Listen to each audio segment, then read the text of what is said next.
All right, welcome to it. It's Altitude Sports Radio Training Camp React live with Andy Lindahl and Mike Sanford and your boy DMac.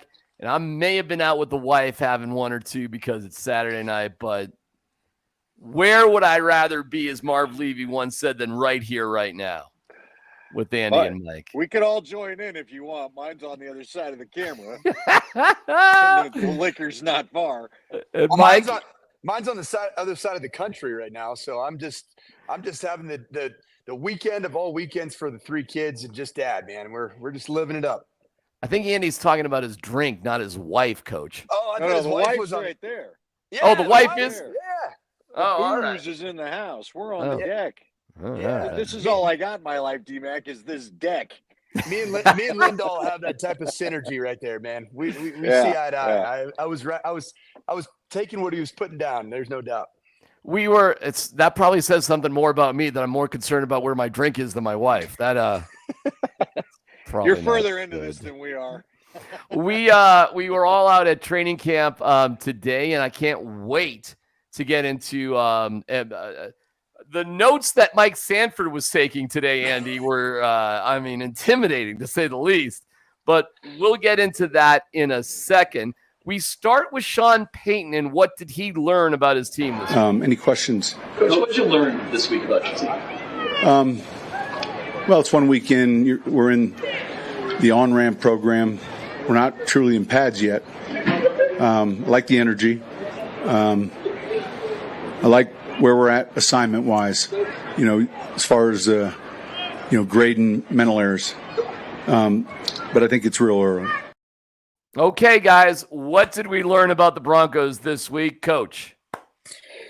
Well, I got to two practices, the ones that were the official training camp 1 and training camp 2. I didn't make it to the acclimatization practices, but from what I saw from practice 1 to practice 2, it's almost like the guy that took the first team reps with the number 1 offense both days. So that was yesterday's, and Friday, that practice was, I believe that was Zach Wilson with the ones. And then today was Jarrett Stidham with the ones. I think that it's almost been a curse to start out with the ones so far, because I think the two best performers, and I'm going to say by far from my vantage point of training camp today at the quarterback position, was Bo Nix and Zach Wilson. And I'm starting to move to a space where, and I know that we're media types, and now I am. I've never been one, but I'm starting to kind of become like you guys. But my knee jerk reaction is this should be a 2-man race, and because you got the incredible upside of a potential Zach Wilson who today I saw awesome, just creative throws, off schedule throws. But he still has the back pedal plays where he's still, doing things not in a positive way in the pocket. And then I saw Bo Nix exactly what I saw personally at the Senior Bowl. When I went down there for the week of practice at the Senior Bowl, he was kind of meh on open field shot plays, third down. But man, when he gets in that damn red zone, he is crisp. He is accurate. He makes quick decisions. And he was, to be honest, after his interception to start practice, he was phenomenal today. And I have been anti-Bo Nix as it relates to the 12th overall pick, but today is a day where I even say, that's why you draft him. That's why Sean Payton loves him, because he made really good decisions today. Wow. And threw the ball very well in the red zone. Andy. Yeah, it's crazy, DMac, because again, Bo Nix is interesting to me because kind of like Coach. I thought he would be the opposite of what he is. Normally, a guy like Bo Nix with the kind of arm strength that we're talking about, because look, man, it's easy cheese when Wilson throws it. We've all talked about that, right? Mm-hmm. But to Coach's point, it's the thing. I was complaining to Steve Atwater about it because we were sitting there talking, because you want to believe that you can coach the bad decisions out of Zach Wilson. And then as Coach talked about, he goes and takes a 10-yard backpedal that on a real play, you're going to lose 10 yards like you did 1,000 times with the Jets. When are you going to learn that you're not Mahomes? You're not getting out of there. And then it's second and forget about it because it's more than 20, right? So that's what drives me nuts. Now, Wilson had the nice dart to the corner of the end zone in his 7-on-7 period where he went right at it, got aggressive, hit the kid from Oregon Troy Franklin right in the corner of the correct. end zone. Beautiful throw, right? Mm-hmm. And so I'm like, all right, maybe there's something there. And then I got a little frustrated. Here was the thing. Like I want Bo Nix to quit checking down all the time. All right, man. I realize that at Oregon, you had all this talent that turned that into something. The Broncos just don't.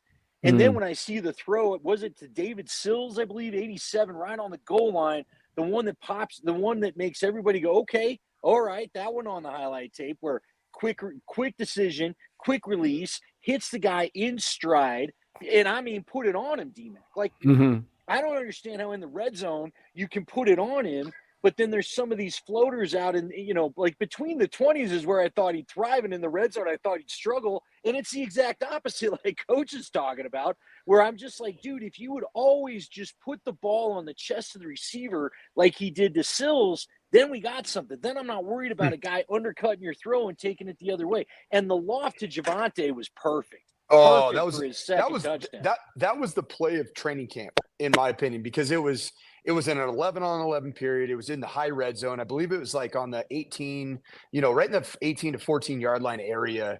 And Javonte Williams, who there's a lot of question about his speed, acceleration, and burst going into this year, coming out of the tail end of last season.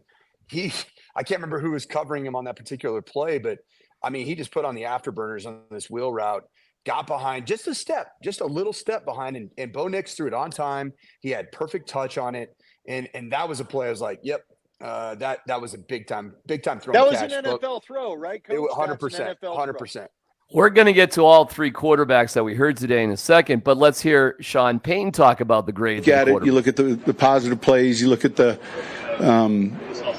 the minus plays, all in preparation for when we get into pads and we get into game settings and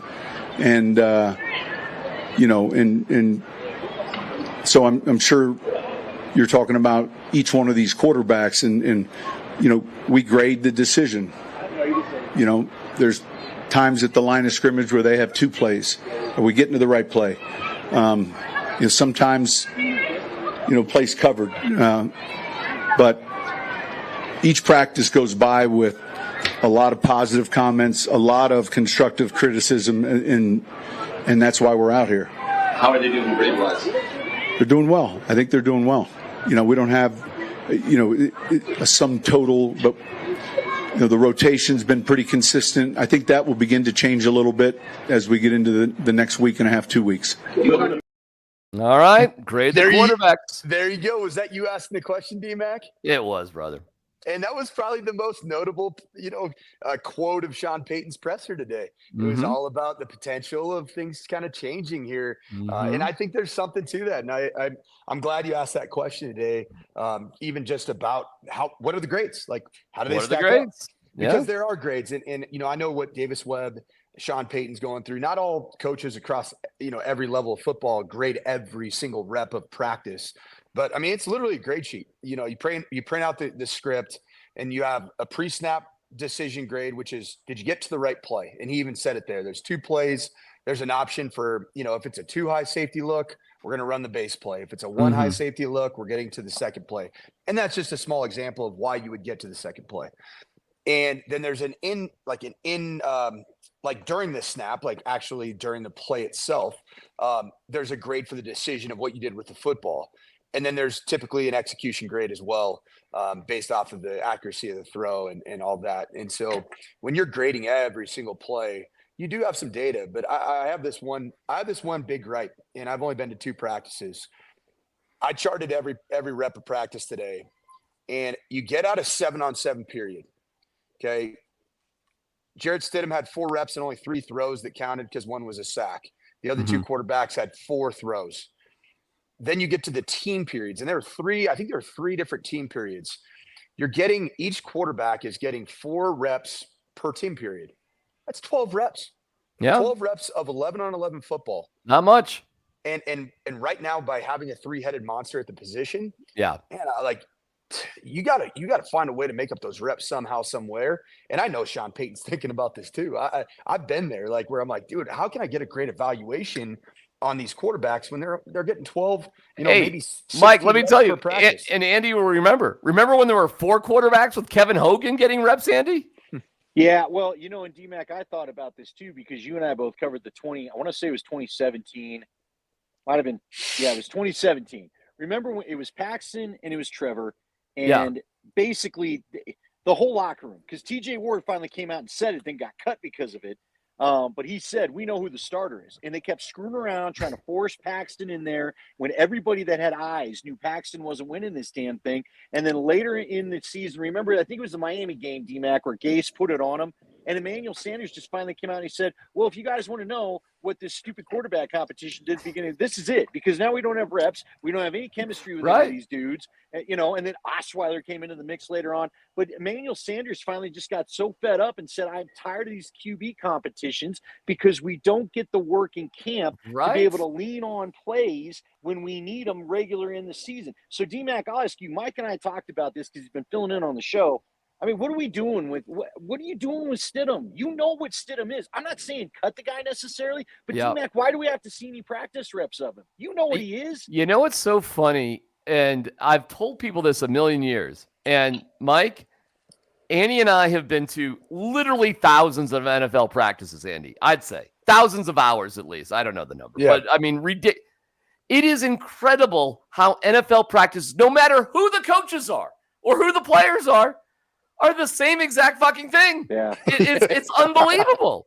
And the biggest connection with that is how little reps in team 11 on 11 actually happen, to the degree that I'm like, how the fuck do these guys even know any of the plays? Because they rep them so little. So, Andy, I couldn't agree with you more. And you're talking about the camp where Kyle Sloter was actually the best looking. Kyle Sloter, who I think is a great guy. I don't even know who that is. I don't know. You don't? Oh, the legend of Kyle. Oh, look into it. He is a preseason hero, Mike. I know damn near every quarterback from the last freaking 15 years, 20 years. Really brief. Kyle Sloter has a fascinating journey, and he ended up at the University of Northern Colorado where he was a superstar, and he came in essentially as a third-string practice squad sort of guy, but he's 6'5" with a big arm, and the ball jumped off his hands, and he didn't give a shit. He would take every chance you would imagine, and he was hitting time after time.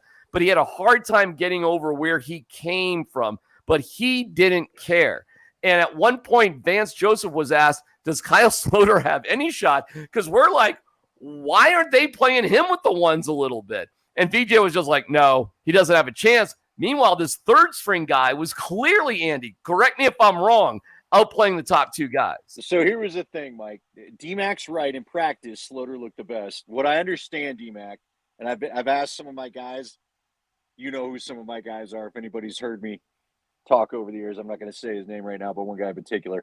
What happened with Sloter was they got out to San Fran, and in some closed practices, he got eaten alive going with the ones. But what was crazy, Mike, is in preseason games, Sloter looked good. Sloter, like the offense was fun with Sloter. But I guess DMac, I was told every time he got with the ones, he just shit in his hat. So I know the story you're talking about, because it was the mysterious San Francisco practices where Paxton Lynch lit it up. And it's allegedly. Like if a tree falls in the woods, does it make a sound? Like when Paxton Lynch plays in Santa Clara, when none of the media were there except like two people, do we really believe it? That being said, I haven't seen much of a difference with the quarterbacks right now through a week, no pads, that I've saw in the spring and the summer. And we'll get to Wilson, Stidham, and Bo. But have you guys seen any big difference from the spring? Okay, talk to me. Yeah, Coach. I have. I think that Jarrett Stidham's experience in Sean Payton's system 1 year that preceded OTAs and minicamp gave him an edge in execution, in knowing where to go with the football, playing fairly risk-averse football, but also hitting some shot plays, even in OTAs down the field. I mean, he had the one bomb in the open field that I think's been completed, frankly, between OTAs, minicamp, and training camp to Marvin Mims. If you remember that snap of everybody was going crazy about Marvin Mims, and that was a Jarrett Stidham play. I feel like that the other two, based off of their knowledge and experience now in the system, have closed the gap so that the baseline execution of the offense, I think, is fairly similar. But now you're starting to see the traits of Zach Wilson's arm talent, creativity of the arm talent. Like he can throw off platform. He can throw from different arm slots. He can adjust the flight of the ball really well. And then I think you're also seeing Bo Nix. I think today was a Bo Nix coming of age as a Denver Bronco type of a practice, because the interception that he threw early on in practice was horrible on basically every front that you can possibly imagine. And I think it's one of those moments where Bo Nix was sitting there and he's thinking, I've played risk-averse football. I'm going to test the waters here. Now, the way he tested the waters wasn't exactly, Andy, like I said that he should test the waters, last Tuesday, Wednesday, and Thursday when we were talking about what I wanted to see from Bo Nix's training camp. I mean, he tried to throw a back shoulder ball after Greg Dulcich had run by Jaquan McMillan, and it was a bad throw. It was a bad decision. There was everything about it was horrible. And now it's making the national waves. NFL notification memes picked it up. Oh, look at Bo Nix and, what a great draft pick. Well, after that play, Bo Nix freaking turned it on. And that's one of the things that I'm always looking for in quarterbacks is your response mechanism. Because he very easily could have tanked it right after that play. All these people that are up on the berm are going crazy no matter what Bo Nix does. Bo Nix throws a flat route, the place goes bananas. But all of a sudden there's a little bit, everybody's looking around like, ooh, that's not good. That's our 12th overall pick. He came back and he ripped off two really impressive red zone touchdown throws, one to Greg Dulcich, and I believe the other one, I'm drawing a blank on the other one, and then one to Samaje Perine. The one was Javonte Williams was the wheel route we talked about already. And those three throws, two of the three were what I would call NFL starting caliber throws, and did it with really quick decision making. I think there was something that switched on in Bo Nix. I even saw him after practice today. He just beelined like straight for the locker room, holding Zach Wilson and Jarrett Stidham's helmet, doing the rookie thing. And I'm like, this dude means business. And I like the seriousness of Bo Nix. I like the competitive fire of Bo Nix. And of course, for me, like what I want to continue to see, and I'm glad that I'm going to be there for the next 14 practices and the preseason games, is the open field throwing ability, to push the ball accurately down the field on shot plays and to be able to drill balls in on the intermediate, kind of deep intermediate area to keep the chains moving on 3rd and long. Well, I tell you what, let's hear from Bo Nix, because what you're talking about is enthusiasm and fun. There's no doubt about it. He's having fun. Oh, Andy, did we lose Andy? Yeah, Andy didn't like us. Well, I guess not. No, I'm not going to drink on. Hey, I got a sponsored cup. They got to pay for that. Okay. All right. Here's Bo Nix about having a good time. It's all about being confident, and sometimes you do take a risk, and sometimes it doesn't work out for you, but those you minimize and you learn from. But at the same time, you don't want to be a gun-shy quarterback. So no matter what, just have great confidence in the plays and the players and go out there and execute it. And if it's not there, then check it down. But it's also about experience, and you see looks that you like, and then you get to come back to. But sometimes it's not a good look. You just check it down, go to the next play. It looks like you're having fun out there. Oh, it's a blast. The NFL is a lot of fun. I'm so excited to be here. I'm a part of a great team. We have a great culture, great staff. It's hard not to love, where I'm at right now, but also not complacent. So the joy and the enthusiasm you see on the field, it's all about, what can I do to make this team better, no matter what position I'm in. And so that's, I think, what's my greatest joy is that I get to go out here every day and make a team better. And that's a lot of fun. And I think we all have that mindset, and that's why we're going to, have a good football team. Andy, you can tell he's not nervous out there, is he, Andy? No, he's not nervous. The kid's he's not a kid. The guy has started a lot of games, so he shouldn't be nervous. He did spend time in the SEC, so he gets what the position is, because every school in the SEC, Auburn included, they're the Broncos of the South, right? So he's used to what this environment is. Yeah, probably. So he's used to this environment. He's used to being the pope of the big religion down there or whatever. So here's my thing. Again, the red zone period in 11-on-11 did a lot for me as far as, all right, now I'm intrigued. I really do want to watch this guy play a little bit more. But you know what? Leggy said it to me. I think he said it to all of us on air. Here's what I want. And, Coach, maybe this is what we saw the start of, and Wilson's got to do this too. Quit being safe. Just make some throws today, boys. Picks are going to happen because it's like I complained about DMac the early part of he had that red zone 7-on-7 where everything was short of the goal line. You cannot do that with this team. Again, you're not at Oregon. You know what I mean? And maybe that's what went off, Coach. Maybe he finally figured out these dudes aren't running it in the end zone for me. So, because the 7-on-7 red zone or whatever, it was about midfield there, DMac. If you remember, no throws went over the goal line. Again, if you're going to be the man, you're going to have to fire that in. Like I go back to the David Sills throw. He put it ripped it to the sternum. That's what I want to see. But look, I was intrigued, and I still want to see Zach Wilson. See, if it were up to me, and Sean hinted at this today, that he's going to switch up the rotation. Even he knows I can't keep doing this. Right. I would give Nix, because Nix, look, man, we know this. Stidham and Wilson know what they got into by coming here, right? They know what they're into here. This kid is drafted. This kid was picked by the current regime. This is their guy. So we don't need to worry about feelings. I would give Nix starting next week. You get the starters rotation. I'm going to continue to take maybe an extra snap than what you give the twos. And again, I don't need to see Stidham, because at the end of if we get to game 3 of the preseason, or game 2, I guess now, and Wilson don't have it, fine. You know what you got in Stidham, don't you? I need to figure out what Bo Nix is, period. And I think there was enough encouraging things today. I want to see a full diet of him with first team reps on Monday in pads, because again, now we got to see how does he react to his receivers because now Patrick Surtain can come up and stab Cortland Sutton in the chest. You know what I mean? Now Javante's got to get off that linebacker. Now Tim Patrick's got to show us that the legs are right and he can create separation. We're going to learn a lot Monday, and I can't wait for it. Agreed. I agree wholeheartedly. And I do think that my prediction is that we're going to see exactly what you and I are talking about, Andy, over the course of the next, I'd say within the next 4 days of practice, somewhere between Monday and Wednesday. I think there's going to be a decline of reps overall that are taken up by Jarrett Stidham. And I think that's the right thing to do, because we do know what Jarrett Stidham can do. We know what he can do in a game. He's not going to lose you a game by being bad. He's not a bad quarterback. He is a very good NFL backup quarterback. That's what he is. He's not the future of this franchise. And in Zach Wilson's abilities, you have a potential, and I'd say a very not a great. Nope, we lost Coach there. Coach, you're muted. I think lost your mic, Coach. Yeah, he lost his mic by accident, I think, Coach. There you go. You're good. You're good.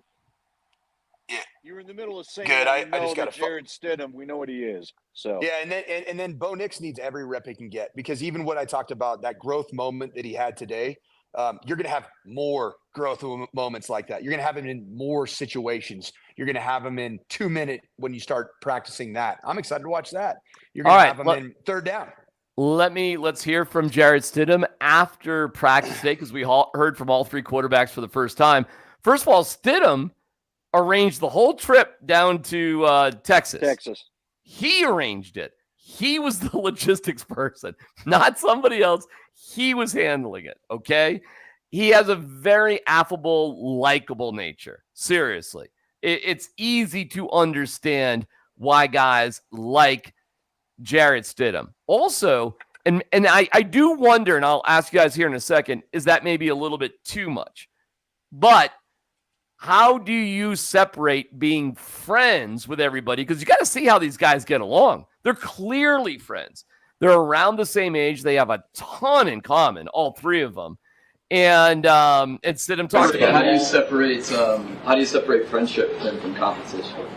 Yeah, I mean, look, I think the NFL is about competition. If you don't have competition, in my opinion, in each room, then, what are you doing? I think that's a really healthy thing.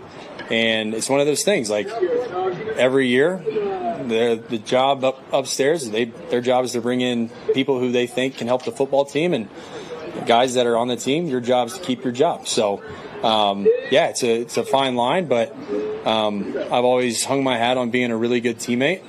And then whenever I'm asked to come out here on the field and run plays, then it's to execute and score points. So that's it's very black and white, in my opinion. But that's just kind of how I see it. Can I tell you, man, that is exactly what a backup quarterback's supposed to sound like. That is it, coach. You're exactly right. I love Jarrett Stidham. Like what's not to love about him? No. He's a good player. He's a good quarterback. He's a guy actually that I tried to recruit. I loved him coming out of Texas in high school, and he ended up going to Baylor originally, and then I think Auburn transferred there next. But he's a really good player.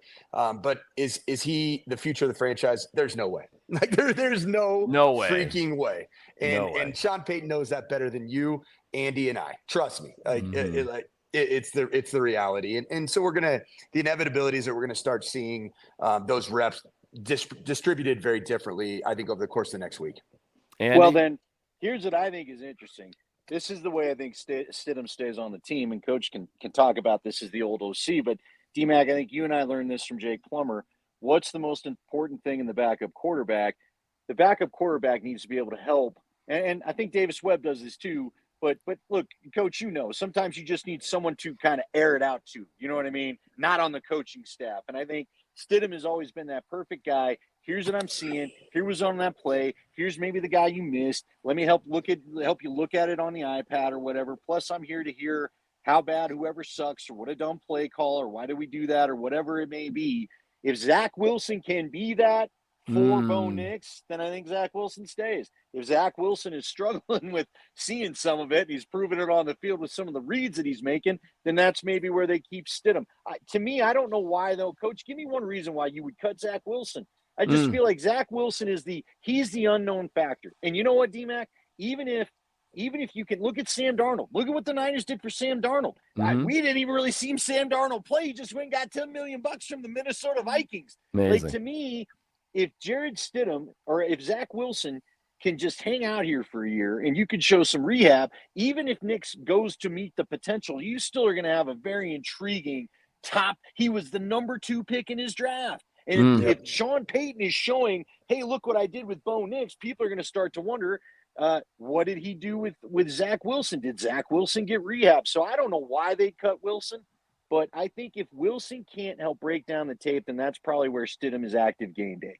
Yeah, the growth that I've seen in Zach Wilson from OTAs and minicamp to today, we'll just talk about today's practice, is I think he is doing the basic required at a higher level in just executing the offense and getting the ball out on time.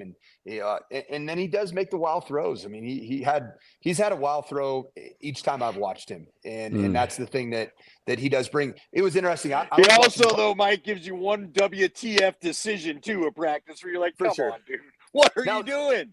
Now, on the flip side, he hasn't turned the football over, which I know that, some of those back pedals in the pocket are going to turn into sack fumbles, in reality, but he hasn't put the ball in terrible positions. He hasn't made a whole bunch of bad decisions with where he's putting the football. But one thing that I do watch at practice, and it's been a lot of fun for me, is watching him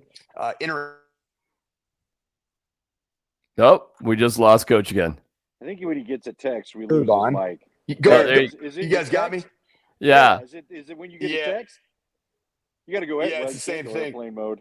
All right. Well, while you talk about Zach Wilson, I have some Zach Wilson for you. Yeah. And what the impression I get from Zach Wilson, by the way, Andy, is thank God I'm not in New York anymore. And, I didn't really love being with Aaron Rodgers. And I do wonder if he's got some, Jets PTSD. You know what I'm saying? So the question put in front of Zach is, can you just let it go a little bit? Can you play a little bit more free? You were starting a lot with the Jets to back into a competition.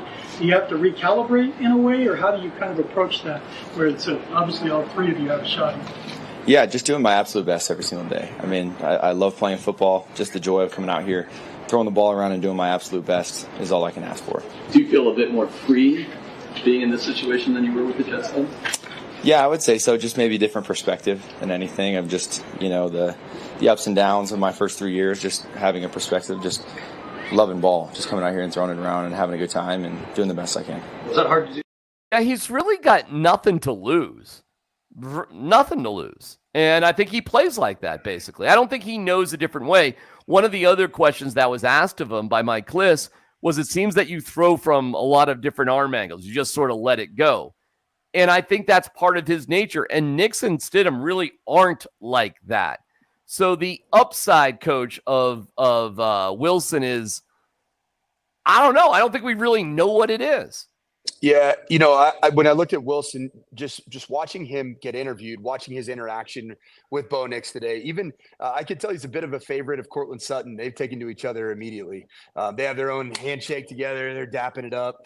I watched a lot of body language today, and I think that Zach Wilson's in a place almost like a Zen-like characteristic that he has right Not now. bad. And don't think that that's not slightly because of his time around Aaron Rodgers. And I know that, everybody thinks about all the ayahuasca and all that stuff, but there's a level-headedness to Aaron Rodgers as it relates to football, maybe not politically in some of the podcasts he goes on, but as it relates to football, there's a level-headedness. There's a Zen-like quality that I do think that Zach Wilson was able to kind of pick up by osmosis in his time with Aaron Rodgers. And frankly, I'm here for it. Well, we all know firsthand what a disaster of a coach that Nathaniel Hackett is. To me, and Coach, you and I talked about it. I'll just state it for you, DMac. When you watch the Hard Knocks and stuff, you and I saw it. I don't think it was any coincidence that Brock Osweiler actually excelled in an offense when Gary Kubiak got here, because it wasn't the Manning offense. You and I know that Gary made Manning change some of the stuff into what he wanted to do, to the point where Peyton Manning, I will never forget that end of year 2015. Mike Kliss just throws some random question about, hey, what do you think of the offense? Thinking he's going to get a comment that he can use for his camp preview coming up. And instead, Peyton goes off about, well, they don't ask me anything. What the hell does anybody care about that? I don't know if I even like the offense, but no one talked to me about it. So here we are. And I was like, wow. Aaron Rodgers' offense is Aaron Rodgers' offense. And that's what Hackett taught him. And I don't think, Coach, you and I talked about it, I don't think anybody took any time with Zach to actually try to teach him anything. And now for the second job in a row, Nathaniel Hackett has shown, I don't know how to teach young quarterbacks, even though we were sold this guy's a great teacher and he's going to be great at teaching the young quarterbacks. So I think Zach is actually here with Peyton and Webb and this group, Lombardi. I think Zach Wilson is actually getting coached and helped to learn on offense, maybe for the first time in his career. All right, boys, in terms of other notes from today, unfortunately, Brandon Jones, who was acquired in free agency, has a hamstring, so he was out at the safety position. That's the first notable injury of training camp. Otherwise, everybody else looks good. Like Greg Dulcich, how about that? 4 days in a row for Greg Dulcich going all out. How about, hey? And Greg Dulcich isn't just out there. Like, he's not just out there surviving. He's making plays. I know. He is making plays. He's a guy that you notice. Like, the separation between Greg Dulcich and Lucas Krull from a talent perspective and just showing up in a situation where you watch 36 live team reps it's a massive difference in those two players. One thing of note that I picked up today was the competition at linebacker between Jonas Griffith and Barton. Jonas Griffith has been taking all the reps, at least in this practice. And Barton, he looks good out there. So I think that's a really good competition to keep our eyes on. And then another one of note is that Luke Wattenberg's taken all the first-team reps thus far at center, which in all 4 practices, apparently Wattenberg's been the guy. Andy, you have a request about the offensive line. They want you to break down the offensive line there, Andy. It's our gal, Marie. I'll be honest with you, Marie. We're all locked in on the quarterbacks. And they didn't – look, guys, they did do a little bit of hitting in that run period, right, DMac? The shells go on Monday. Then we get to learn a little more about a whole lot of stuff, right? Like we talked about earlier. Now, I mean, again, I want Bo Nix to go against Patrick Surtain. I want him to face that test because, again, if you can figure out a way to get a couple over on him, there's not a corner in the league you should be afraid of, frankly. And I want to see how these guys respond. I want to see the young guys respond, too, against on that little PS2 and Bo Nix deal. Just sitting up on the berm today, I was able to be right next to the stretch lines as they were, right across from each other. And it was awesome. PS2. Tell whoever to quit texting you. They gotta quit texting you. Mike. Oh yeah. There you go. You're I good. just got to turn. But PS2 started talking right over to Bo Nix, almost like, "Hey, you gonna throw me one today?" I'm waiting for it, and it was fun to watch. Like PS2 realizes that Bo Nix needs to have success for PS2 to get what he ultimately wants. I think what you saw today, this is what we noticed all spring. These guys get along and they're having fun. You know why, Andy? because there's not any crap like the Russell Wilson stuff hanging over their heads. Seriously. And you can tell. Yeah, I hope it's a better locker room. Now, look, we all know that winning and losing will help some of that or whatever. But yeah, I was watching Russell Wilson the other day with the Steelers. Oh my God, he's hurt. He's still out there in the stretch line talking to guys. There's just a small part of me going, if I'm about to go out, because we all had that teammate on whatever team, right? Where you're like, bro, this is your day off. Don't be all in my grill. Go enjoy your damn day off. Right. I'm about to go sweat and try not to get hurt today. I don't need you in my face buddying up as we're stretching out. Go over to the sideline, man. You know what I realized about Russell Wilson? He talked like it was all about the team, but it was all about him always. And I do think Russell Wilson had 4 or 5 guys that maybe liked him. Maybe. But I think the rest of the guys were polite to him and probably talked mad shit about him behind his back. And I don't think that's a great way to have a team, coach. I don't. No, you're right. And it's so funny. Like, I just think about all the linemen and linebackers. They're sitting there watching Russell Wilson try to run the stretch, because it's all for the camera. Let's just call it like it is. It's all for everybody who's out there. Oh, Russell's such a great teammate. He's just the best guy ever. Russell thinks about that type of stuff. I have no doubt in my mind. Yes. And if I'm a teammate that's actually in pads with the helmet on, I'd say, hey, man, give me your 7 3/8 new era cap. And how about you take my helmet? That's really what people are thinking. And there's none of that on this team. There's none of that. Let me point out something else too. And I got nothing against Sierra. She seems like a wonderful person.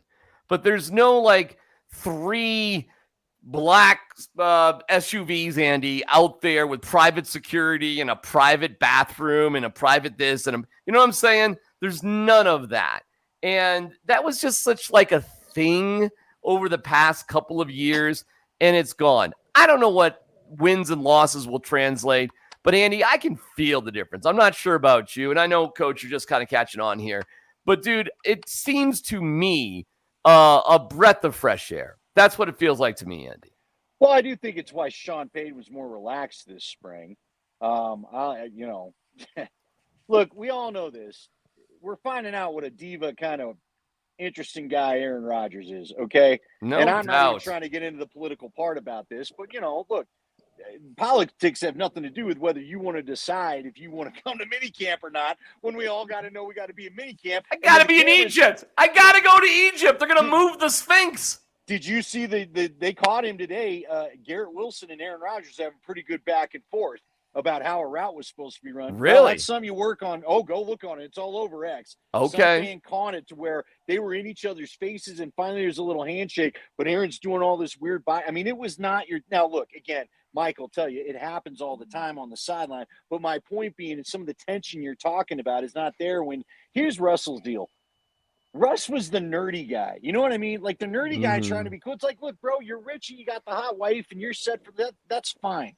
That's fine. Bobby Pesavento, the old quarterback of the Buffs, told me this once. Because I asked him, I go, what's the life of the quarterback supposed to be like? He goes, you know what you need to do? You need to make sure that once a week you take all the boys out in the offensive room. The defense can come too, but he goes, your offensive guys, you take them out, you have a few beers with them. You know what else you do? You get the hell out of there. You're not the guy there at last call because you better get home, get your ass to bed, and show up first in the building the next morning because you're the guy getting paid the most, and you're the guy that's going to, whether we like it or not, you either know your stuff or you don't. It's going to determine whether we succeed or not. When Russ came over, and I got to give our guy Tyler Columbus credit, Tyler told me that first year with Hackett, when he found out Russ had 12 bathrooms or whatever the stupid number was, Tyler told me, he goes, I don't think I could relate to this guy, and I don't think it's going to go well for him. Because that was always the thing about John Elway. Stink used to tell me stories all the time about John Elway, where John was always one of the guys. There was one time apparently where John didn't have to run, and Shanahan was making him run, and he and John were going back, and Shanahan and John were going back and forth in the locker room, and Shanahan finally put his foot down and said, no, you guys are running today. And Stink said, we all expected John not to go out there, and John went out there and ran with his teammates. Russ was not really that kind of guy. I know another great Elway story. Alfred told me that if they were ever feeling down or tired or whatever, they would just say, hey, John or Elway, hat day, ask for a hat day. And Elway would be, all right, hey, we need a hat day, which means no helmets, that sort of thing. That's one of the guys. Plummer was one of the guys. Plummer Orton- was the guy. Orton was one of the guys. He really was, but like, But he hated life, D-Man. oh my right? God, Like, he was so miserable. You know what he was? I will say this, Kyle, and I try to have empathy for it because he got screwed in a couple cities. Yeah. Josh lied to him. Yeah, I know. Twice. I know. But Orton was the guy that was mad at the business, and he Yeah. couldn't help but take it out on the field. And every time they ran sprints, and Tim Tebow is beating him at the end of the line. I remember remember the practice where Orton goes, "Hey, we don't get paid to win the sprint," and then he kind of chucked his helmet and walked out of there. I mean. Hey, so Coach, let me tell you this. They used to, when he went to the Chiefs, they would do a conference call. And so I asked Orton when he was on the Chiefs, not the Broncos, I go, what was your favorite memory of Colorado? He goes, the mountains. Not his team, not his time with the Broncos. He goes, the mountains. Yeah. Enough said. Guys. Were you at the bowling event, DMac, where they drafted Tebow Yeah. and he just backed up his stuff He left. and left? Yeah, he left. But Tebow was interesting because he definitely had a hard time connecting like Russ, but they figured out how to win games. They did with Tebow. Yeah, but they guys did. loved him. Guys loved him. Yeah, Tebow wasn't, I don't think Tebow was phony, frankly. I really Von don't. Miller mentioned him as one of his favorite teammates. Yeah. Chip Bailey still talked about it. Now, again, none of us thought it was sustainable. No, but the guys 'cause he couldn't throw. appreciated the fact that he lifted all the losing out of this damn town, and we all have to be. Look, he made the Broncos relevant before Manning got here. Yeah. So there's more positive than anything. By the way, Coach, do you know Tebow at all? Have you run into him? Never once. Never once. You would. I'm telling you, if you want to talk college football, Andy, nobody wanted to talk college football more than Tim Tebow. Nobody. He was. I mean, frankly, he is college football. He was college football. Do you guys know that in the year, the century, the 2000, the decade of the 2000, Tim Tebow in the College Football Hall of Fame in Atlanta is the player of the decade from 2000 to 2010. Easily. Player Frankly, of the decade. To be honest, I'd say he's the player of the last quarter century. I mean, he really is. Like, he was a transformative player. I mean, you look at what even the Florida program's done since he's been gone. It's nowhere near the same place it was. He just couldn't throw football. It was terrible. I'll tell you from the sideline perspective, man, Tim Tebow's the only quarterback that ever stopped and talked to me on the field after he had to go in. He's a nice there. guy. Remember when he went in late to the Detroit game? Yeah. Dude, yeah. He was – listen, I loved him. Robbie's the guy I got a problem with. Robbie was put Tim ridiculous. in some tough spots, okay? Robbie was his brother, Coach. And Robbie ran all the business. Never even heard about Tim was just the guy. Tim's a great kid. And I will never – you know what? Now, look, not the quarterback some wanted him to be, but a great kid, and I'm appreciative of his time here because he made life here a hell of a lot more fun than it was before he got here. And let's get it straight. As soon as they got Peyton Manning, all the Tebow love was like, okay, that was cute. But, you know, stopped in the playoffs by the Patriots lets you know, okay, this has been cute, but we probably need something else. Something better. One last thing, observation from practice. Sure. How about our guy Sean Payton kind of sandbagging us all a little bit, saying that Caden Stearns looked like he wouldn't be back anytime in the foreseeable future. He's out there competing in team reps today. How about that? It's great news. I mean, it's phenomenal news. And also Nick Benito, he starts out practice over there again, you know, with the injured reserve guys going through a different workout. He all of a sudden jumps right in. He's running in team reps. So the health of the team's not in a terrible spot. I don't like the Brandon Jones news. Because I think he's been a good player to start camp, dude. Yeah, it never seems to get better during camp. Hey, by the way, the most meta moment of the day, when they went to team, they played "The Boys of Fall." I think that's a song by Kenny Chesney. I had goosebumps, man. With Kenny Chesney on the field, so they're playing Kenny Chesney, "The Boys of Fall." That Sean Payton is in the music video. Somebody told me that. I didn't know it, but I tweeted it today. They're playing the song, and there's Kenny Chesney. Come on. I mean, that was a moment, right? It was awesome. Sure. I actually went with the coaching staff at Stanford. We went to a Kenny Chesney concert in the Bay Area, and that song was just released. It was right before training camp was going to start. And so that song to me, like, it just means football's here. And for Kenny Chesney to give a little speech to the boys and then play that song, the juice was pretty real. It was By the way, how about the fact that Kenny Chesney had a 2-hour workout and an ice bath in the Broncos facility. Like Sean Payton said that. 2-hour workout and an ice bath. So pretty cool moment. Andy, what are you doing? Are you getting the pizza? Are you getting DoorDash right now? What's happening? Hey, say hey to my buddy Jay. That's Jay. Jay! Hey. What's up, He's trying not to Jay? be famous now. He's trying to. He kept worried he was going to leave if I didn't come out here. So is Jay kind of like Andy Lindahl's version of? Remember when Urban Meyer had this strange guy behind him in the RV during the COVID time, and he was doing broadcasting? Oh man! Listen, you want some Jay Barry stories? I'll give you some. First off, he's the best man in one of these contact football leagues. It's funny, Andy. Now your signal sucks. Worse than coaches. Oh, so yeah. You're moving around. All right, listen, guys. Me move too far. Great job. Go hang out with Jay. Coach, I don't know where your kids are. Maybe you don't know where they are right now. You should go find them. They're waiting for me to grab my tea, so all right, go over there and check them out. And we thank the more than 1,200 people watching right now. We appreciate it. We'll have the Altitude Sports Radio 92.5 Training Camp React after every day of practice. So tomorrow, a day off, but we'll be back at 8 o'clock. If there's a Broncos practice, we'll be here at 8 o'clock with a cast of, a few. Mike, I don't think I saved your bacon, but you learned a little something from me today. You learned a little bit of something from me. I was just trying. Hey, I was kind of being Russell Wilson. I wanted everybody to know how hard I worked today. I posted on Twitter the stats, and I didn't know that was a no-no, so I took it down. Andy, Coach put out every number of every reception, right? Yep, I sure did. You looking to get in Sean Payton's kitchen right away, or what do you think you're doing? Hey, man, I think I'm in that kitchen if he knows who the hell I am. So I'm just going to keep covering the team, man. I got a lot of positive energy about this team. I want the Broncos to be good this year. All right, watch those press conferences, Coach. So see how I ask those questions today. A little primer. And if you miss it when he's on the podcast, he'll replay all the questions for you. There you go, pal. Thank you, boys. We'll talk to you on Monday, and we'll be back on the radio on Monday. And tomorrow, hey, do we know what time Serbia plays Team USA tomorrow? What time is it? That 11? Game? It's 11 a.m. our time. Hey, let me check. I'll get it real quick. Have you downloaded that Olympics app? It's phenomenal. It's the greatest thing ever. I got the Peacock thing, but I don't have the Olympics app. Yeah, it's just the Paris 2024. Yeah, it's not firing up. But don't worry about it. We'll figure it out. Sounds like a great app. Hey, Andy, it's got everything. It's got everything. It's got everything. Everything but the schedule.